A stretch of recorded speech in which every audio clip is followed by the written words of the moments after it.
Eu tenho 73 anos e se a estatística do IBGE estiver certa, eu tenho mais 4, talvez 5 anos de lucidez antes que o meu corpo ou a minha mente decidam apagar a luz. Mas a verdade brutal que ninguém te conta nos comerciais de previdência privada é que eu já morri. Eu morri aos 20 anos e só esqueceram de me enterrar. Na minha mão direita eu estou segurando agora uma caneta Parker, modelo clássico banhada a ouro. É um objeto lindo, pesado, digno. Foi o prêmio que a empresa me deu quando completei 30 anos de serviços inestimáveis no setor de arquivo e protocolo. Sabe quantas vezes eu usei essa caneta? Nenhuma. Eu a guardei na caixa aveludada dentro da gaveta de cima do meu criado mudo, porque ela era boa demais para o dia a dia. Eu dizia para mim mesmo, vou usar para assinar algo importante, a escritura da casa de praia, o contrato de casamento da minha filha, o meu livro de memórias.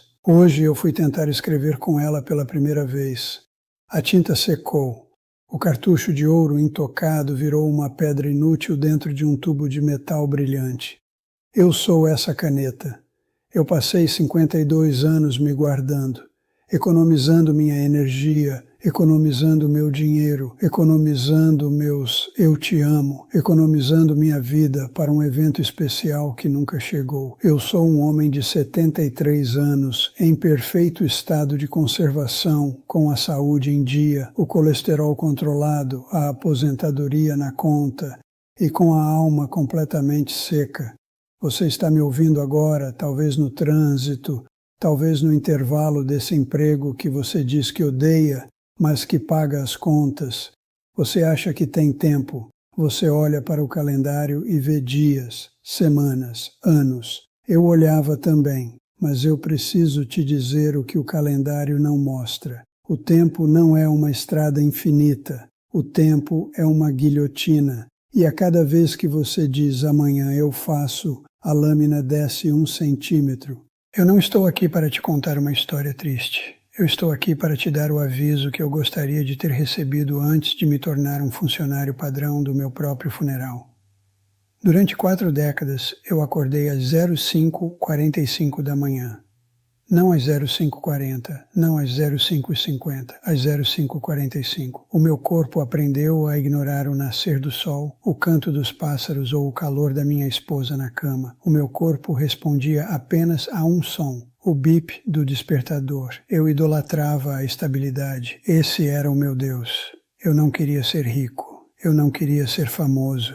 Eu queria a garantia de que o dia de amanhã seria uma cópia autenticada, com firma reconhecida do dia de hoje. Eu entrava no ônibus às 06h30.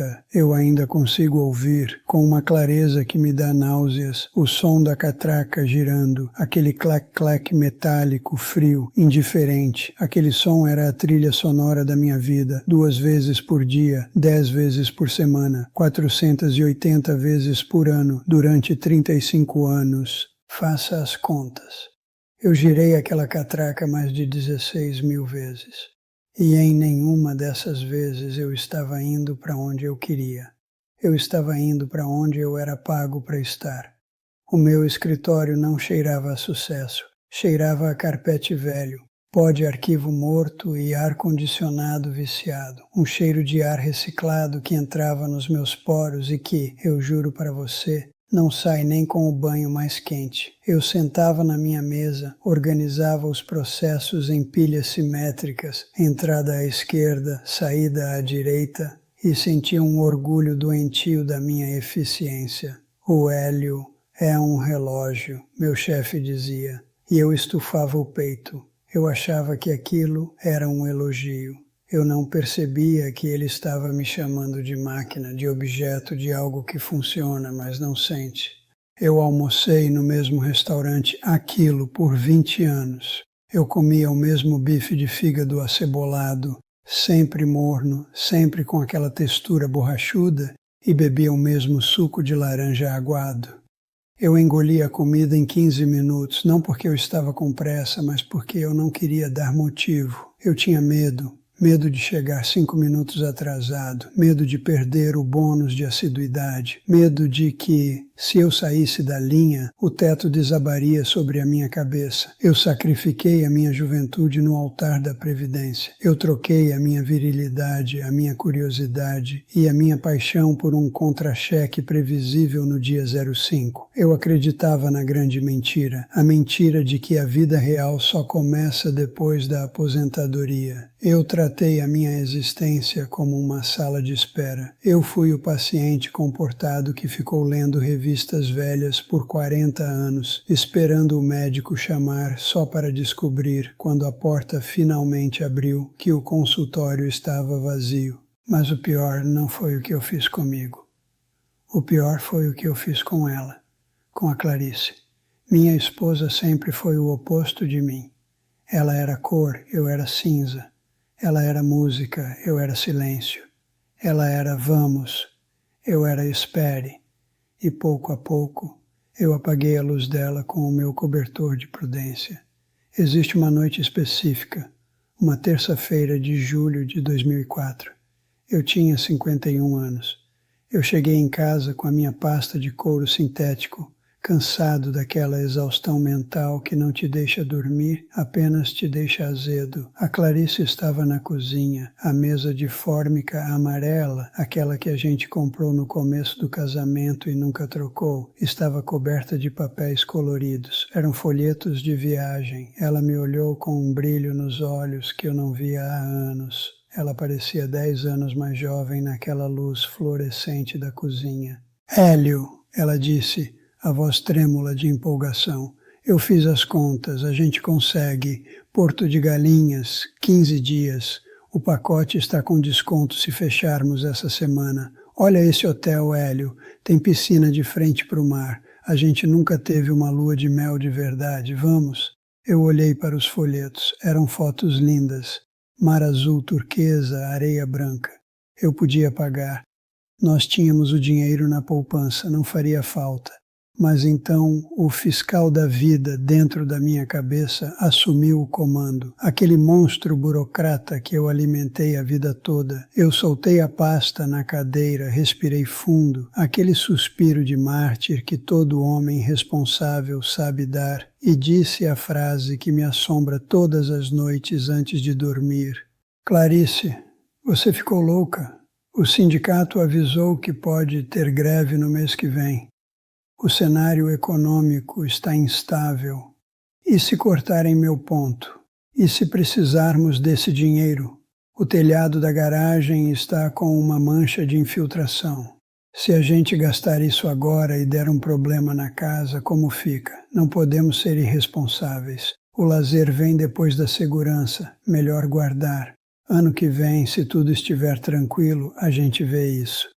Eu vi em tempo real. Eu vi o sorriso dela murchar. Não foi devagar, foi instantâneo, como se eu tivesse puxado a tomada. O brilho nos olhos dela se apagou e voltou a ser aquele olhar opaco de dona de casa cansada. Ela não discutiu. A Clarice nunca discutia. Ela aprendeu que não adiantava discutir com o senhor sensatez. Ela apenas juntou os folhetos devagar, com as mãos trêmulas, e os colocou na gaveta da bagunça, a gaveta onde a gente guardava pilhas velhas, chaves que não abriam nada e sonhos mortos. Tudo bem, Hélio, você sabe o que é melhor, ela sussurrou, e virou para a pia para lavar uma louça que já estava limpa. O telhado da garagem nunca precisou de reforma urgente. Aquela mancha era só sujeira. A greve do sindicato nunca aconteceu.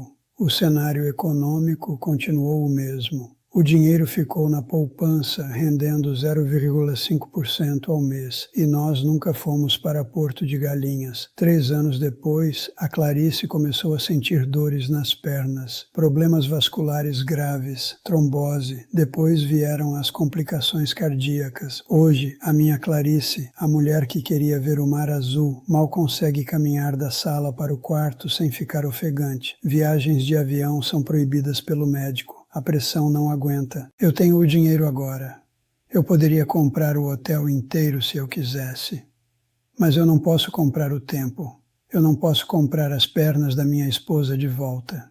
Eu troquei a memória mais feliz da vida dela por um medo imaginário de um futuro que nunca aconteceu. Eu roubei o mar dela. Hoje, a minha casa é silenciosa, é um silêncio caro, um silêncio reformado, com piso de porcelanato e móveis planejados que eu paguei à vista com o dinheiro da minha indenização. Mas é um silêncio que grita. Eu ando pelos cômodos e vejo o resultado da minha segurança. Eu vejo o meu filho, o Ricardo. Ele tem 45 anos e mal fala comigo. Ele virou músico de bar, vive com o dinheiro contado e eu sei que ele faz isso quase como uma vingança. Ele olhou para a minha vida, para a minha rotina, para a minha gravata e decidiu ser qualquer coisa menos eu. Ele preferiu o risco da pobreza do que a certeza da minha tristeza. E eu o invejo. Secretamente eu invejo a liberdade dele. E eu vejo a Mariana, minha caçula. Essa é a minha maior dor, porque ela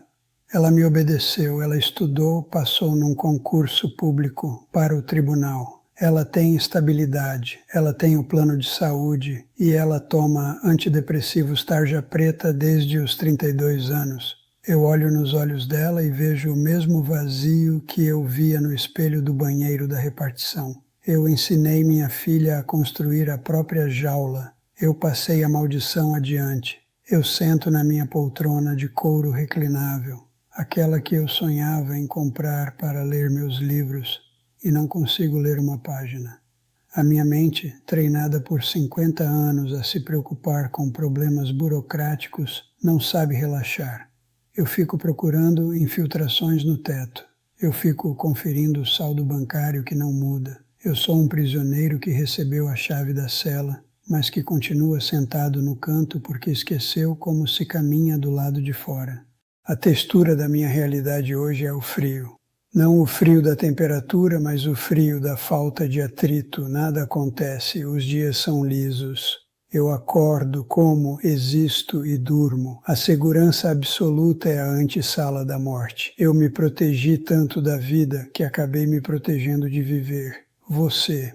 É com você que eu estou falando agora. Olhe para as suas mãos. Elas ainda não têm as manchas que as minhas têm. Elas ainda seguram canetas que escrevem. Você está cometendo o mesmo erro que eu cometi. Eu sei que está. Eu sinto o cheiro do seu medo daqui. Você está deixando de dizer o que sente porque não é o momento. Você está deixando de fazer aquela viagem, de começar aquele projeto, de largar esse emprego que te adoece porque você precisa de segurança. Escute o que um homem que já perdeu tudo, tendo tudo, vai te dizer. Segurança é uma ilusão. A única certeza que você tem é que um dia, muito antes do que você imagina, você vai ser eu. Você vai estar numa cozinha impecável, com a conta bancária cheia, lembrando da terça-feira em que você disse não para a única coisa que faria seu coração bater de verdade. Não seja o Hélio, pelo amor de Deus, não seja o Hélio. Seja irresponsável com os seus medos, seja imprudente com a sua rotina, quebre a sua caneta Parker dourada enquanto ela ainda tem tinta, use-a até estourar, manche a camisa, suje as mãos, gaste o cartucho, escreva histórias tortas, feias, mas reais. Chegue em casa hoje e olhe para quem você ama. Não olhe através deles, olhe para eles. E diga sim para o passeio idiota, diga sim para o gasto desnecessário que vai gerar uma memória eterna. Diga sim para a vida desordenada, caótica e perigosa. Porque o perigo não é o dinheiro acabar. O perigo não é o telhado vazar. O perigo é você chegar aos 73 anos, sentar na mesa da cozinha e perceber que a sua vida inteira caberia numa gaveta de bagunça junto com folhetos de viagens que você nunca fez. Não espere a aposentadoria para começar a viver, porque a vida não espera você bater o ponto. Acorde antes que o despertador pare de tocar para sempre.